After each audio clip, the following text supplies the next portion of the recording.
I brought with me today my dear friend Bobbie the Awesome. And Bobbie has a really cool podcast called 321 No Kidding. And she's a beautiful soul and a beautiful speaker and a person in sustained recovery from problem gambling. So I'm going to give you this thing.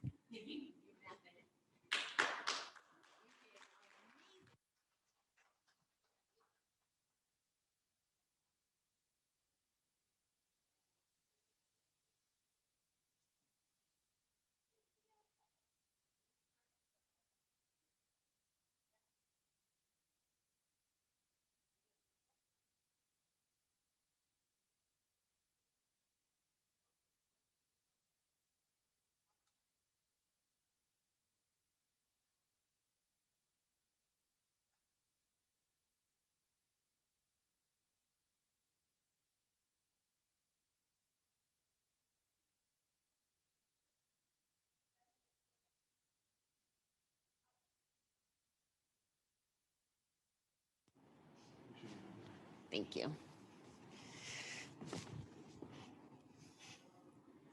Thank you. Oh, I got to figure out how to drive, talk on a real microphone. I was taking notes as Martina was talking, and I'm like, why don't I just talk about all the things that are showing up for me as I watch her slides? So as I said, I go by Bobbie the Awesome. I'm a podcaster and a big advocate for problem gambling, recovery. And I've been on quite a journey. I have about 6 years combined time away from gambling. It's broken down. Thank you. I'm already really heightened emotion by a lot of things that Martina has said and some things going on in my life that I'll probably share, so bear with me if I get a little weepy. But my recovery is broken down into two segments. I had 2 years and then I relapsed in 2016. Basically a blur.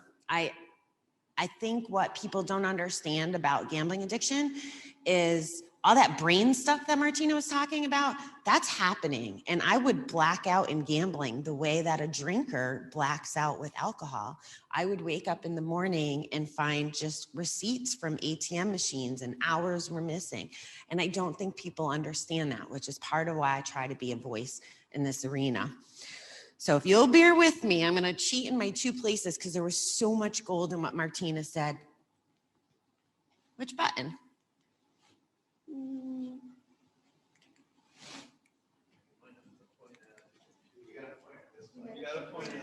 Oh, good to know. And I'm still not that smart. Did I mention I work online for a living with technology?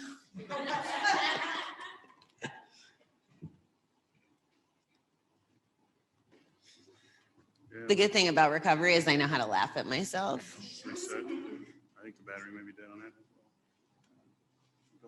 Do I just wave a magic wand then and then they move? Oh, I heard something.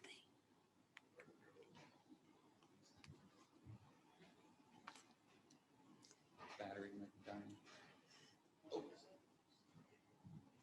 Ooh. I guess this is the limit. Okay. Do you want me to come down there? Is that better? I can change it for you. Okay, thank you. I will. When? Okay, so what is gambling? I want to share with you at this point a little bit of my recovery history. So the first 2 years, well, let me start with my gambling history. How about that? So I started gambling probably at 5 or 6 years old. And I started gambling in a way that I don't think people understand or recognize as gambling as a child. I used to go to the amusement park and play in an arcade. And I would put money, risk the money for a reward, right? Get those tickets, go get those fluffy stuffed animals, whatever the thing was. And then, I don't know, 8, 9, 10, bingo with grandma. What an amazing time. So it started building in the background. We weren't talking about that 40 years ago. It wasn't on the radar. And people still don't think of the normal activities like bingo in the arcade. I mean, when you think about a Dave & Buster's or a Chuck E. Cheese, we're programming all that brain stuff that Martina was talking about, teaching the kids to get pleasure, thinking that this is normal. It's a good distraction for the kids.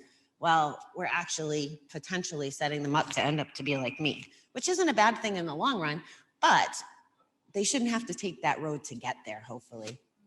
So through my teenage years, I was a scratch-off player and still a bingo player, and I would buy lotto tickets.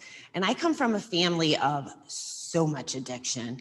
I had uncles that were into opioids. When I was 14, I lost my uncle to suicide. He was a heroin addict, and it was back when AIDS was ramping up. So it was like in the 90s, but nobody really understood AIDS. And it was like, you didn't talk about it. I remember us being at a movie theater one day, and we all had our pins on, like with crossing out the needles and all the ways you can contract AIDS. And he made us take our pins off while we were in line. And I didn't understand, because again, I'm only 14, 15 years old. And he was trying to bid for a painting contract there. And he didn't want anybody to know that we were advocating for AIDS awareness, HIV awareness. And he was in love with this darling lady, and they were both in recovery, and she broke up with him. And he thought he would never be loved again because he was HIV positive. So he took his own life. And learning from that and through the rest of my childhood, my biological father, and I'm telling you this for a reason. It's not the sympathy game, but to give you some color around my journey. My biological father left us when I was 10. Mom didn't know how to drive a car, how to do a checkbook. I mean, she just didn't have the wherewithal. He was a very mentally abusive man, and I've come to find out physically abusive. And he was a drinker and a pill taker. And I remember one day, I was about 17. He started dating my aunt, by the way, the uncle's ex-wife that I just mentioned. Really sick and demented stuff, right, for a teenager to see.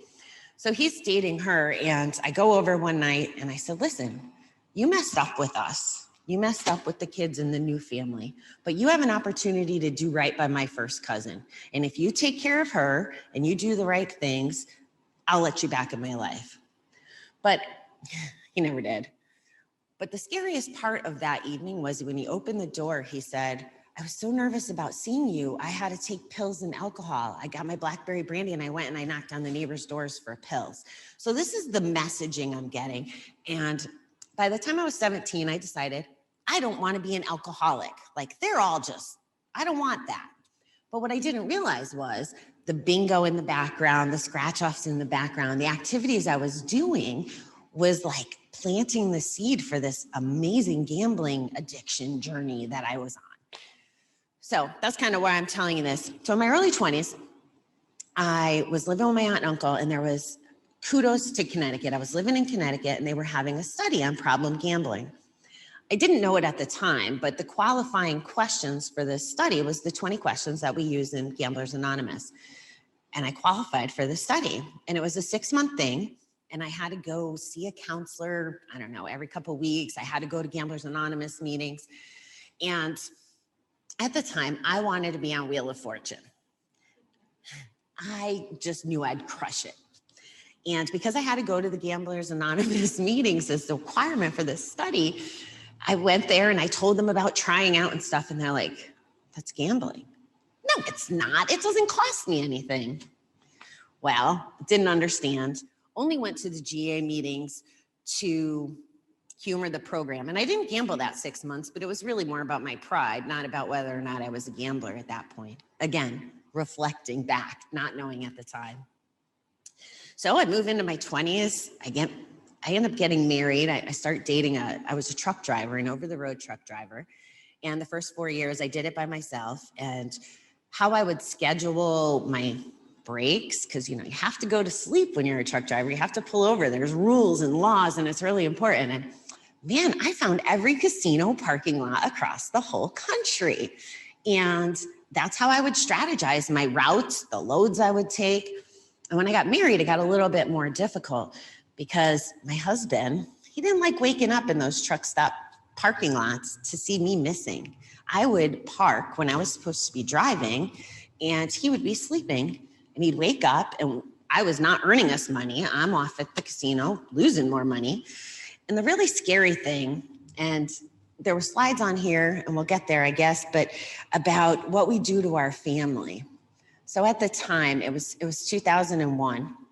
So we had September 11th, and the world was changing, and the fuel prices were like $4 and $5 a gallon during that event. So the way a tractor trailer works is kind of like our car. The faster it goes, the more fuel we use, right? So if he drove over 75, I would be yelling at him, "Stop, fuel's $4 a gallon."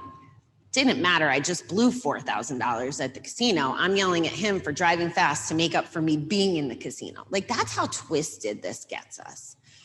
So he came to a point where he says, "You know, Bobbie, I don't think you should be in the truck anymore." So he sends me home. I go back and I move in with my mom. And we didn't break up or anything. My ex-husband is the most freaking gracious, forgiving man that I have ever met. And I don't even know how he put up with me, to be honest. So he sends me home to mom. And the day after I'm home, I have free play. Thank you, Foxwoods. When you grow up in Connecticut, you have 2 casinos down the road, and they were my BFFs. I was sneaking in before I was 21. I had an uncle that painted, so I knew how to sneak in the bathroom and get on the floor past security. I just couldn't win big because then I would get arrested and thrown out, which would be bad. So the very next day after I get asked to leave the truck, I go and me and my girlfriend go to bingo. Bingo doesn't count as gambling, right? Oh, wait, that's not how we establish that. So we go to bingo, and I don't know. Has anybody here played bingo? Do you understand the concept that if you do it in less numbers, sometimes it's better and the prizes can be bigger? So 48 numbers or less. So I go to bingo and I win a brand new car. It was either take the $8,000 or the brand new car, because I filled my whole card in less than the number requirement. So I called Dave and I'm like, "Honey, do I take the car or the money?" I didn't have a car. His answer was, I'm in church, so I won't tell you the word. "Where are you? Are you at that blank blank casino?" Well, yeah, he totally ruined the experience for me. The freaking nerve of him. I'm gambling away his child support money and he's gonna ruin my experience? Not good. So fast forward, we get married, we move up here. We move up here to New York, and he introduces me to the track. It's a family affair up here. It's part of the normalcy again. We bring the kids, we let them pick numbers, they go up to the window, rah, rah, their $2 turns into $3 or whatever it looks like. Again, we're normalizing it, right? So we're going to the track. Then they open the Racino. Well, by now, Davey's working 3rd shift. So we'll do our little goodnight call. "Good night, honey, I'm going to bed." Hang up in the car, leave Glenville, up to Saratoga, gambling probably 2-3 nights a week. He has no idea. And I won't let him touch the finances. And the reason why is because I'm stealing from him, essentially. I'm stealing from my own husband to support this habit. Now, he knows I gamble, obviously, and he'll even still go with me at some point, sometimes. He always didn't like it because he'd be stuck behind me in a chair like, "Come on, can we go?" Like, he couldn't get me out of there. No one could ever get me out of there once I was there. And they used to all tell me, "There's a 1-800 number." And it may have come across as kind of joking, but everybody knew that I had a problem. I knew I had a problem, but I wasn't ready to surrender. I guess that's one of our favorite words in recovery, at least one of mine. So we go on. Again, I get a moving sales job, plan my hotels around where I'm going to be in casinos all through upstate New York, Vermont, Massachusetts. So I've had a pretty colorful gambling career. And now we're in my late 30s, and all in the background, I'm working at a grocery store that's here. And I want to be the vice president of floral for this grocery chain. For whatever reason, I've heard the term functioning alcoholic before. I think I was a high functioning gambler because my philosophy was if I lost the money, I could always make more. And I wanted to be promoted, and I was going to college in the background. So I still got things done, which was part of the facade, right? Because I had to look successful to everybody, but in the background, I'm doing all this damage. So I want to do it. I'm 39 years old and I get fired from the traveling sales job, not because of gambling, but just because they were a shady company. So I get hired for a director of floral job in Kansas City. Awesome. So I interviewed June 3rd of 2013, and I start on July 7th of 2013. My first clean date was August 18th of 2013. So I hadn't been there but 5 weeks, and I had gambled away my rent money. Every dime I had was gone. Here I am. I worked so hard for my dream job. I'm smack dab in the middle of the country. I'm divorced by now, and I have to figure it out. So it was a Saturday night. It was one of those blackout nights that I was telling you about. And for me, I would lay in bed and my eyes would see the bonus rounds that I had been chasing. I would just see slots like in my eyes, like you would see in the cartoons. And I'd lay there and I couldn't sleep. And you know, as we talk about suicide, I swear, like my uncle that killed himself saved my life. And I think he's going to save others through my voice and being able to have that ripple effect, because I remember what it felt like to be a survivor. And I can remember thinking, I can't do that to mom. Like it's already happened, right?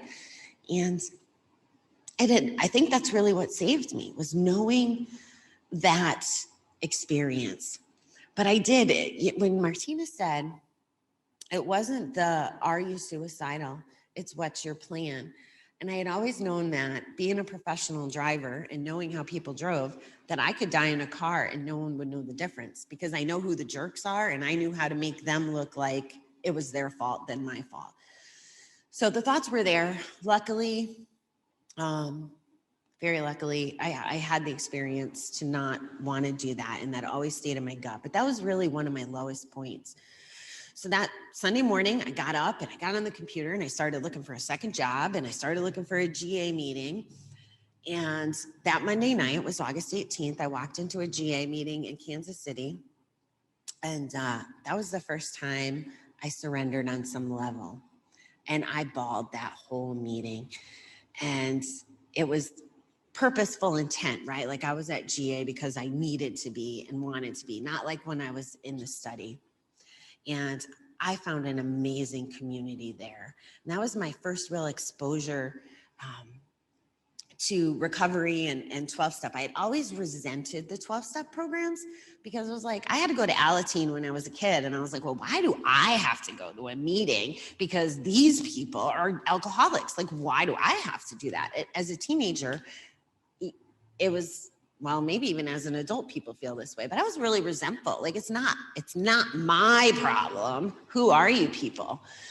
So that had always been my animosity around 12 steps. And even the whole time I had gotten, like I said, over 2 years, and I would call it GA junk. And I hadn't found a higher power. You couldn't talk to me about religion or spirituality.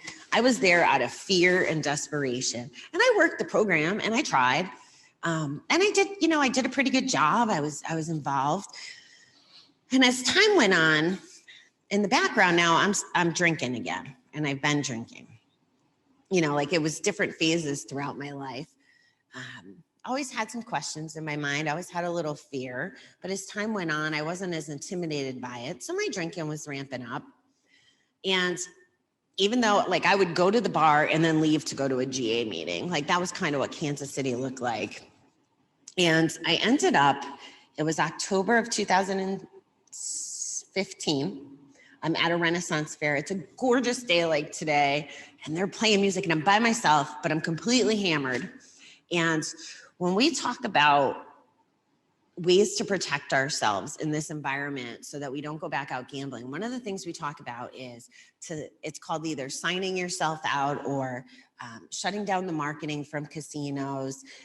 You can sign legal paperwork so that you don't have access to the bet. So I never did that. So I was getting these free plays. Harrah's loved me. Of course they did. I gave them a few years' salary, right? So I'm getting all this mail for free plays. And on this particular day, even though it was beautiful, even though there was nothing inherently wrong with the day, I go home and I grab the free play out of the mailbox. And by now they missed me so much that they had probably 10 times multiplied what they started sending me when I first quit gambling. That's how bad they missed me. And I went to the casino and I gave it back. And Thanksgiving that year, everybody knew that I was alone in Kansas City. So different people were asking me, do you want to come over for Thanksgiving, Bobbie? Do you want to come over? And I would say, well, Martina invited me, thank you. Or Nancy invited me, thank you. Well, that was true because I've never been a fan about lying, but this is what comes with it, right? So I wasn't lying. You both had invited me. I had no intention of going. I was already planning out my Thanksgiving at the casino. And when I had quit, like I said, over 2 years, it took me a long time to clean up some of my mess, but I had gotten to $3,000 in the bank. And that was the most money I've ever had in my life at one time. It was like amazing till that Thanksgiving. And I wiped out my whole savings account. And as I said, 2016 is a blur. And I didn't realize the magnitude of it until not too long ago, maybe the last year. I have a 16-year-old niece. She was showing me pictures of herself. And I'm like, who's that girl? It was her in 2016. I didn't even know who she was. I was feeling as an aunt, right? I was so in my own stuff.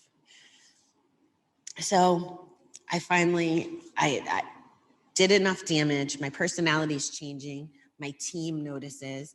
And in Kansas, the way it works, they have a good relationship with the casinos, and the casinos have to sponsor treatment. So somebody in my GA group, I call him my GA husband. He's wonderful. Him and his wife are amazing in the community. Bobbie, you can go to treatment for free. Kansas will pay for it. Well, how am I going to miss 4 weeks of work? I can't do that. And it's a money problem. Like, who's going to pay me?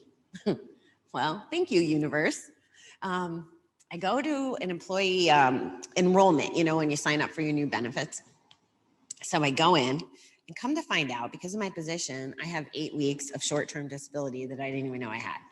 So, okay, so wait a minute. So treatment's free and I'm going to get paid to go. Like, the obstacles were just clearing when they were supposed to clear. And I was trying to go in February, and they probably thought I was crazy, because now looking back, I was probably the only person they've ever had that was like trying to plan her trip like a vacation to rehab, because like I wanted to know the plan and the curriculum, and is it okay if I do this? And well, I still had one more free cruise from the casino that my mother invited herself on, and she couldn't go and I wanted to go. So she invites herself on the cruise. And well, I partied like a rock star. That was my last hurrah. If I can never gamble again, I am going to gamble epically, which I did. I got myself in more trouble, partied the whole time. I would get up, hang with mom and pa, be sloshed in the afternoon with the adult friends, and then it was spring break. So then I'm now drunk with the kids in the middle of the night, sleep 2 hours and do it all again. But I got it out of my system, supposedly. So in the meanwhile, I'm back interviewing here to come back here, because I know it's very destructive to stay in Kansas City. Even though I love it, there's like 13 river boats. So, to go to the airport, to go here and there, they're everywhere. So I actually negotiated my job to come back here while in treatment, and flew out the day before or day after the cruise, whatever, to interview here. And by the time I'm released, it's set up, I'm coming back to New York, which is good. My family's all in Connecticut. It was a good approach. And to get out of treatment, you had to have an aftercare plan, is what they called it. And in that plan was the Center for Problem Gambling. But I didn't know.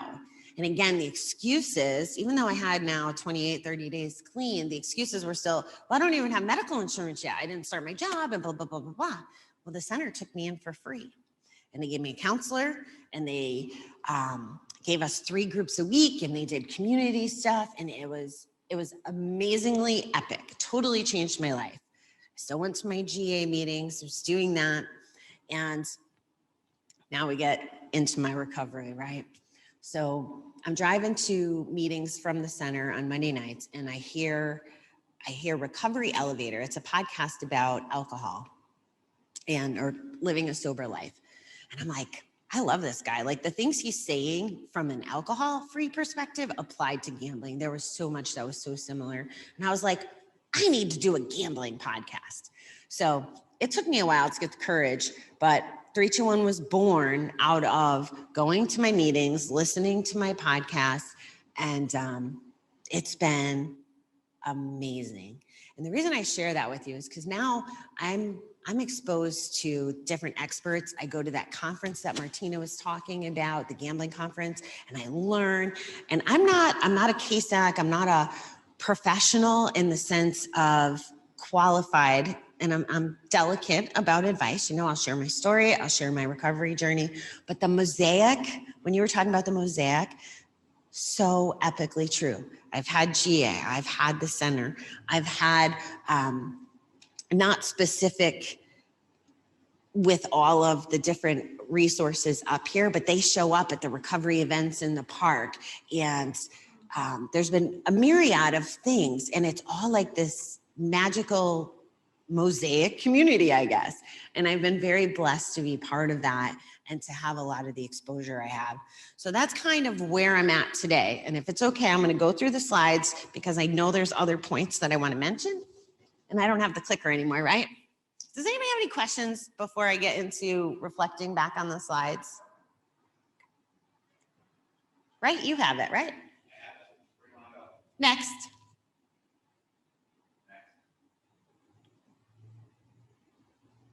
Okay. The point that I think I wrote down about this one is the unmanageability. I think Martina did an excellent job talking about. This preoccupation, though, I wanted to touch on that. I was a master manipulator. And when she talked about the casinos being open 24/7 holidays, right? That was the deal. I would start planting the seed. Oh, well, after Christmas dinner, do you want to go as a family? Or where we live in Connecticut, it's about an hour and a half from the casinos. Quality time, Mom. You want to go for some quality time? So I was already, just like my Thanksgiving example, I was always, my brain was betting whether I was physically betting or not. And here's another point that I think is really important. You can't tell if I'm a gambler, right? Can you look at me and tell that I'm a gambler? No, I don't smell. I don't sway. I mean, it's really hard, right? So you don't even know. So that's why the work that Martina and New Choices and thank you to the church, by the way, for letting us talk today and Healing Springs. But that's why it's so important, because you don't know what you don't know. Next, please. The stats were very, very scary.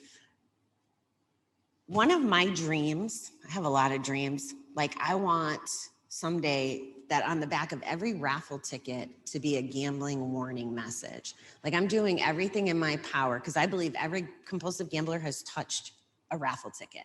I mean, why not? We're selling them at school to raise money. So everybody's touched them. They're innocent enough. They don't do any harm. So things like that. Sorry, I get a little sensitive about those things in my big dreams. There's other, I believe that it's probably 95% of the population that's gambled, in my opinion, because it's so, I guess it depends. Does anybody play the stock in here? Anybody looking day to day?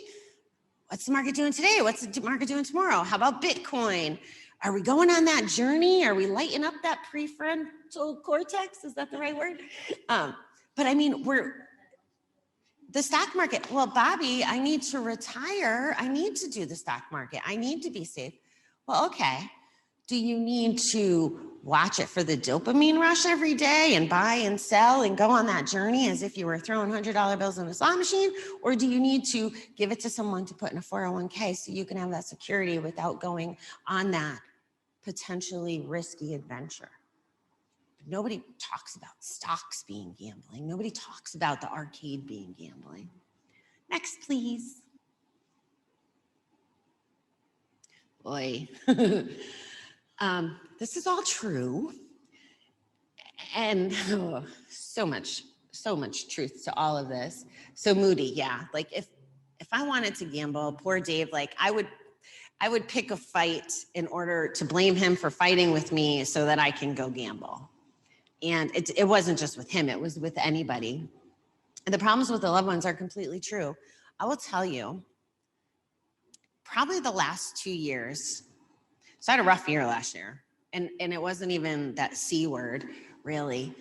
It was, I went on my first sober trip. I went to Asia and met a bunch of strangers with that other podcast. And while I was there, this was interesting. I was in Cambodia and Thailand, and our tour guide from Cambodia told me that gambling was illegal there. And we were chatting about it, and I was like, well, why is it illegal? And he said, well, because crime and suicide went up when there was gambling allowed here, and ever since we shut it down, right? I know, I got chills because you were mentioning that. But a country smart enough to handle that. But I will tell you, when we crossed in the border, the streets were lined with people selling like their version of scratch off tickets. And the only place to use the ladies' room, the first time I had been in a casino since I quit, was when I went to go make this pit stop. I didn't even know I was walking into a casino, but that's what was at the border. And it was like, luckily, I'm a big advocate for transparency. So luckily, everybody knew that I was a gambler, and the team kind of made sure I was good. So that was great. Cashing in insurance policies and retirement funds. So when I was in my 20s and I was fighting to go on Wheel of Fortune in that GA room, there was a lady who was about my age now. And she was telling us how she gambled away her retirement. And my smug little self was there going, well, that'll never happen to me. I'm smarter than that. That can't possibly happen. Well, I've lost my retirement 3 times over. And I'm a believer now, through this journey the last couple of years, that everything happens for a reason, but I think it's more than just that sentence. I believe the universe has handpicked me to go through this journey and get the experience that I've gotten and be the big mouth that I am, even though I'm very scared about standing up here right now, and hopefully you can't tell. But I believe that I'm handpicked to do this, and that every experience given my way was for that. So now every 20-year-old, every 25-year-old that walks into a recovery room I'm in, I tell them about that lady and how I ended up to be that lady. And I tell them what an amazing chance they have at life to not have to take another 25 years like I did to figure it out. So some of my philosophies. Next, please. Yeah. Okay, this might be where I lose it a little, but I'm going to tell you the truth. My mother had a suicide attempt this past Mother's Day. She's still in the hospital, and she's starting to progress. And even though she was a drinker and a gambler, it wasn't necessarily something we called out. But I want to talk about the effects on the family that addiction does. She has a mentally ill son. She has a daughter that has this history. It's already in the family. And she hasn't gone on her own recovery journey. She hasn't figured out how to take care of herself. She hasn't figured out how to have the boundaries. Instead, she just carries it all and consumes it all and tries to fix if she can. And if she can't, maybe she has some more bush. I mean, it's been this cycle of her not taking care of herself for so long. And I truly believe that that's what got her here. So my brother was a drug addict. I still can't even tell you if he's clean or not, because the Suboxone and the medical weed, and I mean, it's so murky. And I think his brain has just been so abused by the substances. And she's his mom. She wants to take care of him. She wants to take care of all of us. And I'm calling this out because, again, I believe that everything that comes my way is part of the story that I need to share so people can think about this. Even if you're not the gambler, the drinker, the whatever, even if you have no affinity to addiction, which I don't think there's a person who doesn't know someone or isn't impacted. It's important to know we need to take care of ourselves. Like we need to take care of ourselves. I've come to believe, and again, not from a professional lens, but from my journey, from hearing other people's journeys, from meeting the experts. The 75-year-old man that had childhood trauma, I 100% believe in my gut that addiction stems from something we didn't cope with. And trauma can mean many things to many people, but it's a coping mechanism. That's to me what addiction is, and that we have to resolve. We have to resolve what's broken. I've had a lot of broken. And I never touched any of it until the last 2 years. And it was the snowball. And as I started telling you, I'm in Asia, I'm in Cambodia, and my biological grandmother's on her deathbed. And I talked to her from Cambodia. And I come back from the trip. And I'm at the bar with the people I had my last drink with. So here was the requirement of the trip. You couldn't drink, you could, I guess, but his ask was that you didn't drink 30 days prior to the trip because it's a recovery trip. Okay. So again, just like that study, I'm going to do what I told. Like I have this responsibility thing, so I can kind of follow up on things like that and do well. So, okay. So December 16th of 2019, I was at a Christmas party with some people. That's where I had my last drink. The trip was January 21st. So I come home and I'm out with the people I was at the Christmas party with. And we're at a bar. And I'm like, I'm going to see if I can have fun without alcohol with the people, see how this goes. So I was early. I'm always early. And me and one of the other fellows is there, and I get a text. My estranged biological father died the same week as his mother. Oh, guess what? I'm the oldest kid. Guess who gets to throw the funeral? Okay, I can do this. So this was as we had the funeral the day before COVID shut down. And what was really tricky is there's two sets of us kids, and then there's my first cousin. And my first cousin actually loved him and had good memories of him. The rest of us, us two girls, were like, how are we supposed to feel about this? And then the two boys, the two very engaged in drugs. Am I okay on time? Okay. I saw you moving back there, Mark. So the two boys that are almost like, I call them miniature Bob Halls is kind of how I refer to them, because their life has kind of panned out like Bob's. So one missed it, and then my brother that was there was full of rage. And then there's Stacy, and she's trying to feel the love and the happy memories. So my rule was, and I think recovery for this, I don't know that I would have the skill set I have to deal with people if I didn't go through recovery and learn from so many beautiful people along the way. But my rule was, I'll let everybody handle it the way they need to handle it, because it's not for me to tell, right? And it was a struggle, and I didn't know how I was supposed to feel. So I feel like that was the beginning of my personal shift. And I recorded. So this was a Saturday night. Sunday, I called the Center for Problem Gambling. And again, I'm not doing a commercial for them, but they have been epically important in my recovery, epically important. So I call Bill, and I'm like, I don't know what I'm supposed to be doing here. Oh, by the way, I didn't drink that night. I left the bar without drinking. I still don't know how the hell I did that. But sorry, I didn't mean to say that word in your place. Gotta remember where I am. Okay, thank you. So I totally lost my place because I had to make an apology there. Yeah, I totally lost my place because there was. Oh, so I call Bill, and I have a counselor. Thank you. I have blonde hair under the pink too, so that gets a little tricky sometimes. So I call Bill on a Sunday, and within an hour, I have an appointment for the next day and whatever. And I end up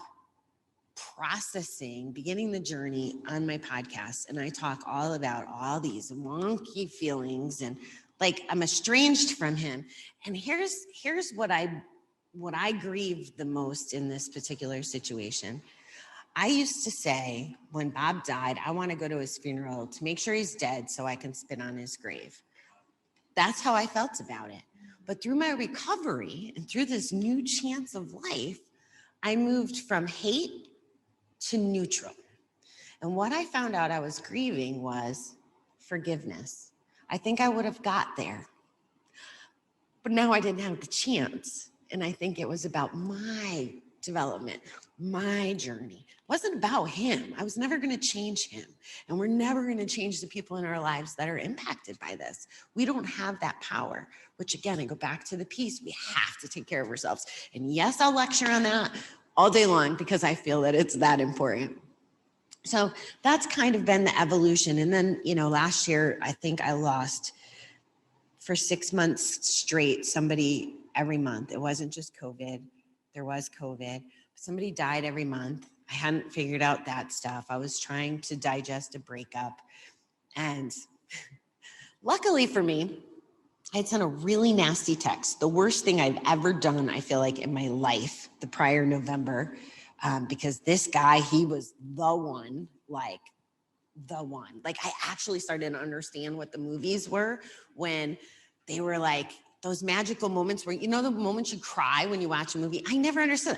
What are those sappy people doing? Well, I found that guy, but we weren't together. And I had sent him, the whole time we were together, I was a better person in that relationship than I had ever been. So I had never really done the nasty blows or the fighting or the stuff. I had a new set of skills in my toolbox. So this text I felt horrible about. So I stopped talking to him. And I was so afraid that I would drunk text him and act that poorly again that I was too afraid to drink last year. I didn't want to do that to him. I didn't want to hurt another person.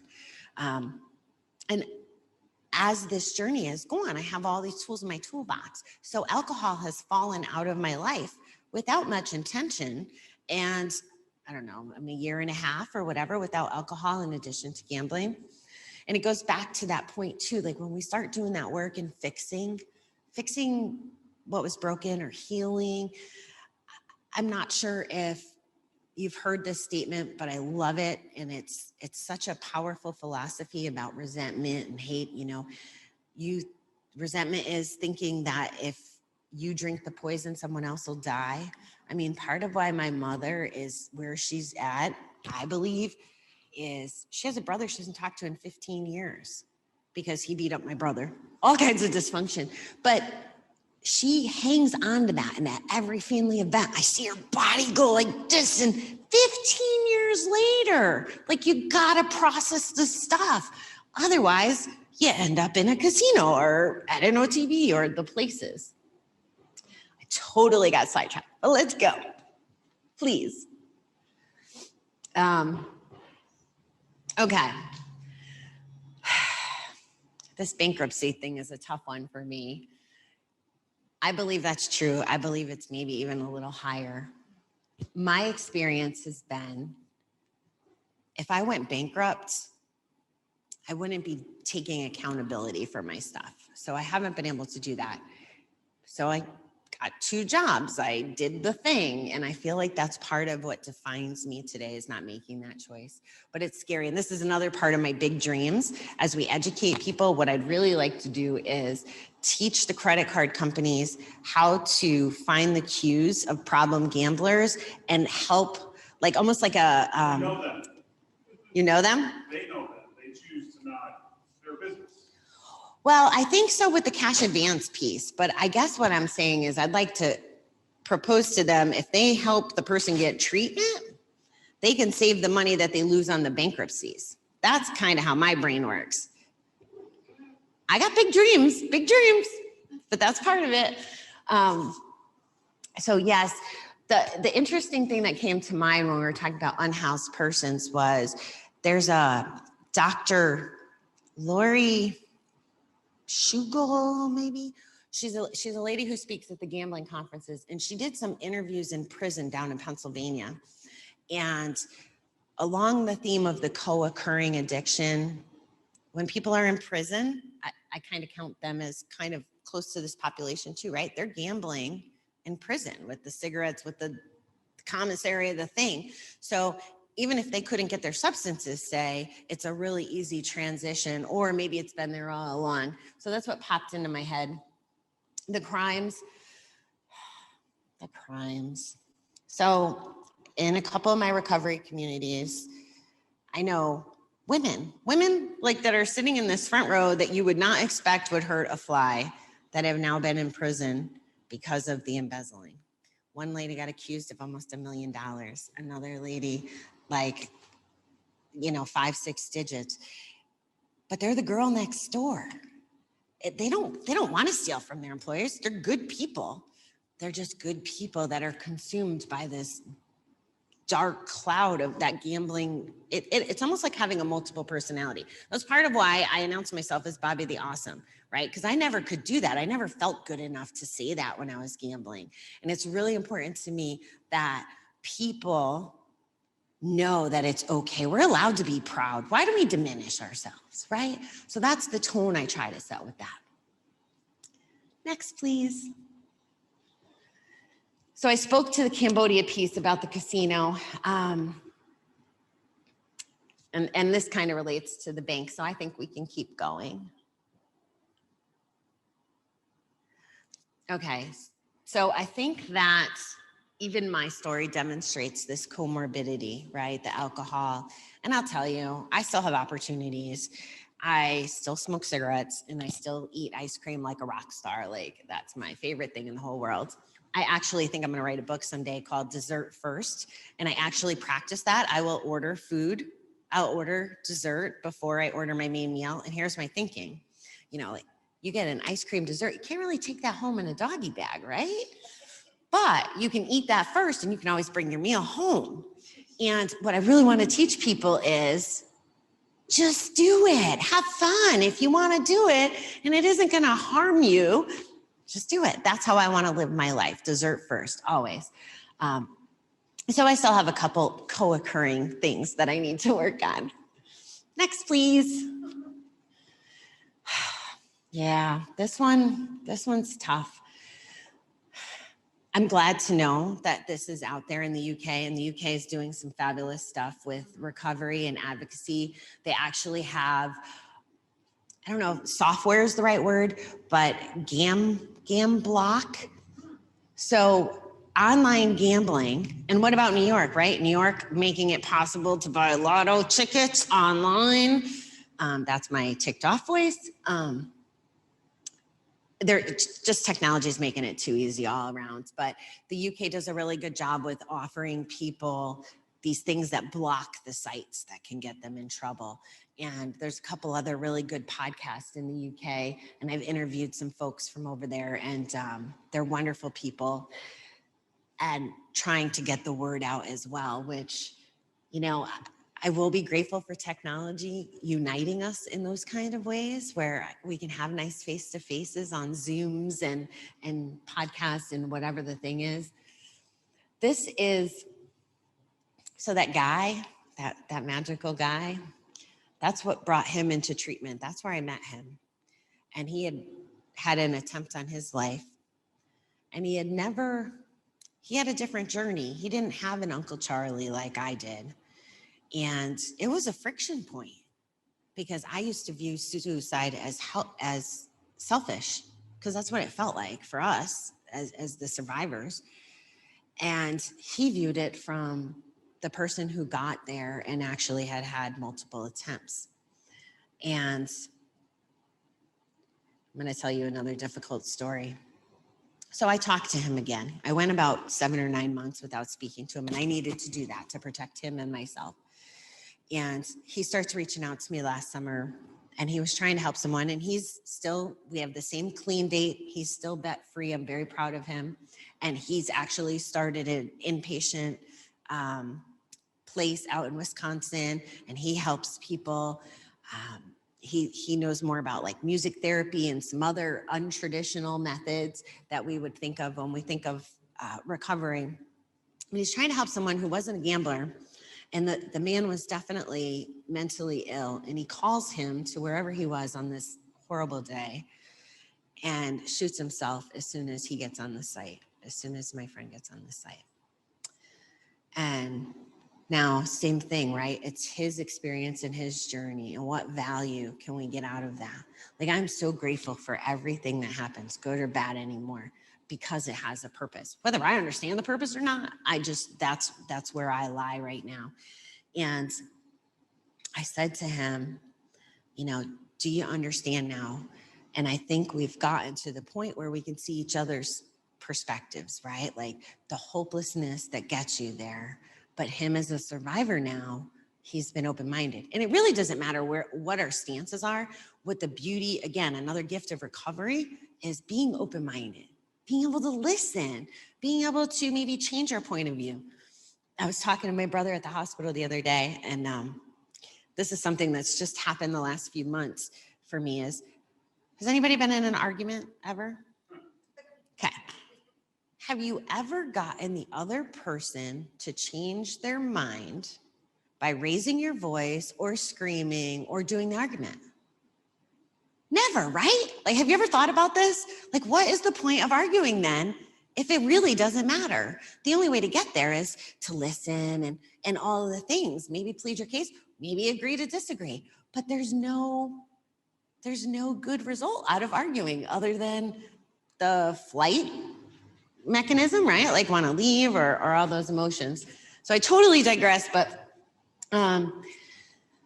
yeah, this sucks. And I believe, I don't have the formal quote, the formal statistics, but it is my understanding that gambling is the #1 suicide rate addiction. And I think that's hands down true. And I think we don't even know the truth of the matter because I don't think people, again, can't see me stumble and gamble, can't smell it on my breath.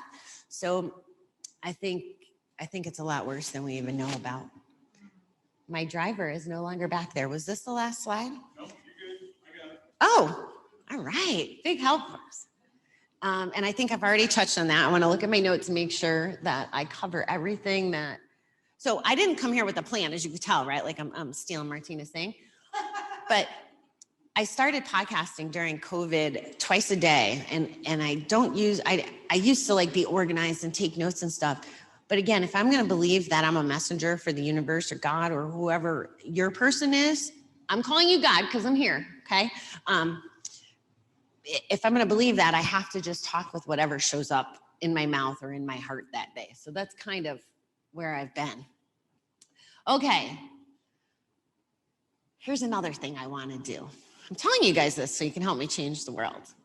I was at the doctor's the other day, and the first 2 questions on this form for my physical was, have you drinking more than 4 alcoholic beverages in a week? And then there was some stuff about your emotions. Have you felt depressed or, these things? How hard would it be to add those 2 questions that Martina said on this form? Like, it doesn't seem that super crazy to me, but anyway. So that's one of my goals. I totally did all this. Spending more time on gambling activities. So I don't know what kind of environments you may have worked in before, but even at the job, when I was in Kansas, I was there for some marches. Even the owners were involved in March Madness and filling out brackets, right? Like, again, it's embedded. It's part of March. Like, everybody does it, just like July and August are track month and everybody does it. So it's easy to hide. So that's why I think it's important to focus on warning signs, because you're not going to know. You can't read my mind either. You're preoccupied with gambling. How do you know that? My employees said to me, they thought that once they found out that it was gambling, that was my problem. And I came back from treatment and I did my farewell tour. They thought it was like a man or I was in a bad relationship or getting beat up. Like, they didn't know what it was, but they knew that something was different. The stealing the money, I had never really thought about it because he was my husband. I'm not stealing, it's our money. But I was stealing from his children because he had child support. I would fight with him about spending money to help the kids get a car or do the things. So I was wife number 3. He was husband number 1. And he had 4 kids. So to give you the child support perspective. But I was stealing from those kids. And then, by the time I was getting ready to go to treatment, I used to, when I was in Kansas City, I would go to volleyball on Friday nights and Zumba a couple nights of the week. It got to the point where I was doing both before the bar. But the volleyball was about 45 minutes from where I was. And every Friday night, I had that intention in 2016 to make it to volleyball. And my car just kept finding its way to Harrah's. And it was literally, how did we describe addiction? Like that lack of control, like I wanted to go to volleyball and I just couldn't get there. And that's how dangerous it is. Next, please. Okay, so yes, I would love to see this with every doctor or any environment that we could ask these questions. I think the first step, and we've come a long way. So from a 12-step program perspective, my view is I feel like gambling, like most people or some people know that there's Gamblers Anonymous nowadays, but I still feel like we're like 20 or 30 years behind. Like everybody knows Alcoholics Anonymous. Everybody knows on a cruise ship what a meeting with Bill is just about, right? But not necessarily everybody knows that gambling could even be this level of a problem, devastating to suicides, divorces, bankruptcies, all of those things, those consequences. So, by the way, I appreciate the opportunity to raise some awareness around it. Okay, so I've bragged about some of these. One of the things that's not on here that I've really discovered and enjoy is called Recovery Dharma. And it was at the gambling conference. There were some girls there selling the books, and I had no idea what it was. And I went and read the book online at the podcast, because I do better like read, talk, think, teach, right? Like that's how my brain works. And it really is a beautiful thing, because it's about us just being kind, essentially. Like you don't have to get tied to any one specific thing. It's just like the general rule: be nice to me, I'll be nice to you, or treat others as you want to be treated. So I love that. And I'm just so grateful. Like, again, why did I come back to the Capital District? So that I can meet Bill, and so that I can meet Martina, and so that I could stand here with you today, and so that I can learn about all these things. And instead of just either head down or thinking I could do it on my own, there's a girl that I'm having a chat with from a Facebook group that said that she was like on day 2 and she lives in New York. And I was like, hey, we got some really good resources in New York. So I took a picture of this so I could send it to her. I had kind of done some stuff from heart, but what an opportunity. So this is just gratitude bleeding over for me. I think, I did good with my list. I think that's what I got. Does anybody have any questions? No? It's because I talk too much, huh? Yes, Martina. Could you speak to the difference, please? First of all, thank you so much for sharing your story so beautifully. Thank you. Could you please speak to the difference between treatment and recovery? Oh, that's a fabulous question. Can you repeat it? So Martina's question was, what's the difference between treatment and recovery? And if I don't lose the brain thought, we should probably talk about the difference between recovery and abstinence too. So treatment to me, is the process of getting help. So maybe you have the counselor who coaches you or gives you the good advice, or the Martinez of the world, or the people who lead you in the direction, or we call where I was in Minnesota treatment. We were in treatment. We had the rules, the schedule, the meetings, the meditation, the whole gamut. So that's like the act of getting the information or the help. To me, recovery is applying that information, living it, sharing it. I mean, the fundamentals of, I think, any recovery program is about giving back. It's about giving back and like the pay it forward method. And to me, that's what it means to be in recovery. My favorite part about this journey, and it blows me away every time, is reflection. So a year in, it's like, oh, I did all that. I feel this way. And then 3 months later, wow, things keep evolving and changing. And I believe in being really present and mindful.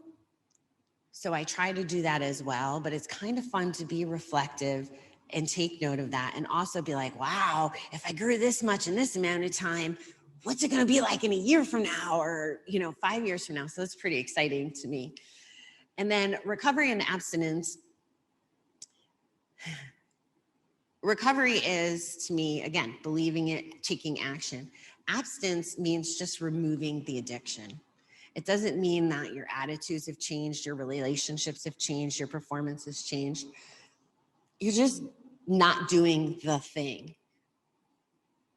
If I could speculate, it probably means you're doing a different unhealthy thing. Like I said, my sugar's ramped up, my smoking's ramped up. But recovery allows me the grace to forgive myself and go easy on myself. I'm going through so much stuff right now. Why would I put that extra pressure of being like, I have to play the quit smoking game or don't have ice cream game? Why would I do that to myself? Then I'm harming myself. But recovery gives me that perspective. Not gambling doesn't give me that perspective. Does that make sense? Wow.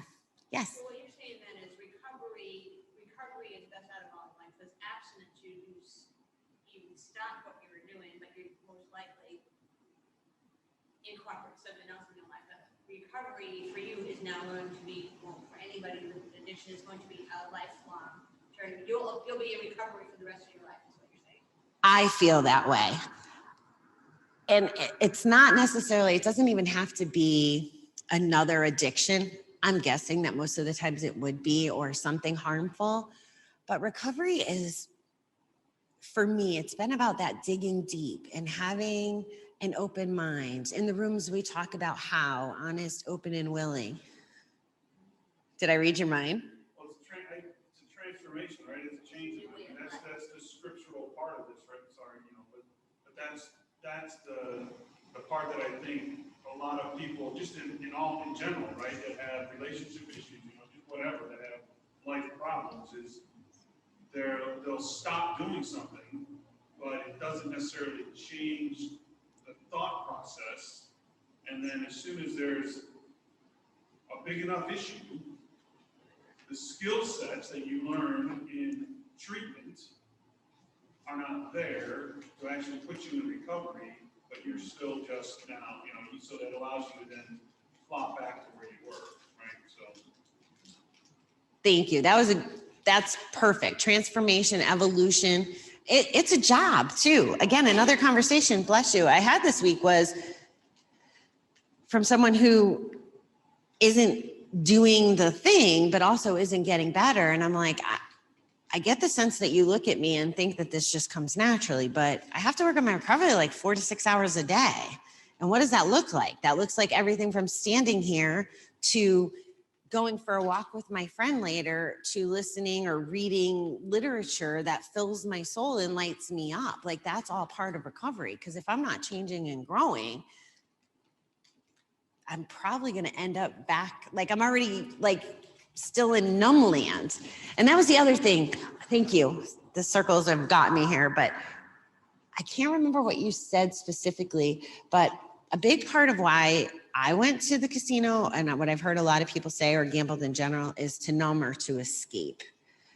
I don't have to think about things there. And because I was having fun, it was a lot easier to ignore my phone. Like, say if you're fighting with the boyfriend or the thing, I can ignore my phone or shut it off. And I know my friends who have been at the casino that aren't picking up the phone, chances are they're probably numbing too. Like, I could see it from both lenses of that. So escape was a word I just wanted to call out in the presentation. Thank you for all the questions. And thank you for the opportunity. I know some people that I know that, like, if they haven't gone, they might, like you said, they've stopped, but they haven't really gone through a true recovery journey. And usually what happens, they're in what they would call recovery for like 6 months or whatever, and then all of a sudden they'll just start one day and say, I don't feel any better, so what's the use? I still have that craving, or I still have this wrong relationship, or I still don't seem like I'm getting anywhere in life, so why am I putting myself through this? And then they revert right back to where they started, and then you gotta start the process all over again. So to me, I'm so glad that you emphasize that recovery. You have to get through recovery. You have to replace that addiction with good stuff. You have to take care of yourself. So it's worth it. It's worth going through the withdrawal. It's worth it because every day you're feeling better. You're looking better. You're accomplishing more. You've got something to get up in the morning and be thrilled about. You know the way I was. Yeah, you got to. It's like life is so much better. Why would I ever want to go back there? That's the way where you got to get to that point. I love that you brought that up. Thank you. The way I describe it on my show and the place I'm living in right now, I call it the bucket. So we have a bucket and it's filled with all the shit, right? Like all the bad things that got us here. So to me, recovery is sorting through it, scooping it out, right? And then replenishing it with the good stuff. And the super hard, dark, deep digging, I call the bottom 3 inches. So that was my 2020, was those bottom 3 inches to get to the root of all that stuff. Fortunately for me, before all this stuff happened, this last month with my family, I had gone on a trip and I filled my bucket. I went and mended a relationship. I went to a sales training for my job. I did all the things and I had a really full bucket. Because I can tell you, this last month has been trying to navigate the people and the stuff. If I didn't have my recovery, if I didn't have my counselor on speed dial, if I didn't have a meeting anytime I needed it, if I didn't have my group, if I didn't have the resources I did, I might be gambling this month. I might be drinking. I'll tell you, the drinking has been the hardest. It's like the double-edged sword this month because like my whole identity now is based on gambling recovery. So I feel like this accountability piece helps keep me clean too. But those feelings of like, I don't want to deal with these difficult situations and relatives and why do I have to make everybody feel better when I don't feel good right now? Because that's what's been going through my head. I mean, I've lost my mind a couple times throughout this last month. And it's like, wow, you don't get to do this to me. But if my bucket was empty, I might have lost my mind in much harder ways or worse ways this past month. Yes, Pastor Mark. So just to kind of follow on from that, because I see that as well. So what is some advice that you can give? And this is a question I've asked the Healing Springs folks as well. And like, so you have this person that's addicted, right? A friend, family, or whatever. And maybe they're in abstinence and they're reluctant to get treatment. They're not wanting to go. They're not wanting to get the help. They're not wanting to change. What are some tools in your toolbox or in your bucket that you can give some advice to, one, how to listen, how to speak, to help with getting them to where they should be? Love that question. This is an opinion, but what I'm having to do, so I'm going to go back and I'm going to pick on my brother a little bit more. So he really belongs in psychiatric care. And again, I don't know how the substances impact or whatever. So this is what I said to him. My mother's been, she nags, she does the thing. She was trying to find him a facility, all the stuff. For me, he'll do these, like, he's emotional and he leaves these voice messages. There's one I haven't even listened to because I was too scared it would screw up my mindset for today, right? So that's one thing, is taking away the power. But I said to him in a very loving, kind way, you're complaining about X, Y, and Z being broken. I'm going to tell you the secret. This is what I said. The secret is you take care of you. You figure out what works for you. You get the help, you do the thing. All the rest of the stuff will figure it out. I will love you. I'll be kind to you. I'll be honest with you. But for my health and my recovery, I can't engage in those things. And it's not because I love you any less, but this is where I have to be, because really, what would be the point if now, instead of me being able to help set an example and lift you up, that I go down to where he's at? That's not good for anybody. So and I won't tell you that it's easy, but that's also why I go back to focusing on ourselves, right? Like, even if you're not struggling with something specifically that you can call, there's probably still stuff that's impeding your bucket a little bit that you have to address and move through. And I'll tell you, the honest conversations I've had to have the last couple of weeks have been brutal. Like my stepfather, it was drinking up to this. And the first week I was there, I had to let him drink, right? Because he's the kind where if he stopped drinking, it could be medical injury. And I wasn't capable of handling that too. But I said, listen, mom gets out of the hospital and nothing changes. There's no point of even fighting for her to live. Like there is really no point if everybody's going to keep acting the same way they are. And I'm not saying it from a place of blame, but she can't sustain that level of stress. So if nobody changes. So he went to detox and he's taken ownership for his stuff. Now, I mean, it's still a long road, but I had that conversation, whether it did or didn't help, but I had to say it, and it takes practice.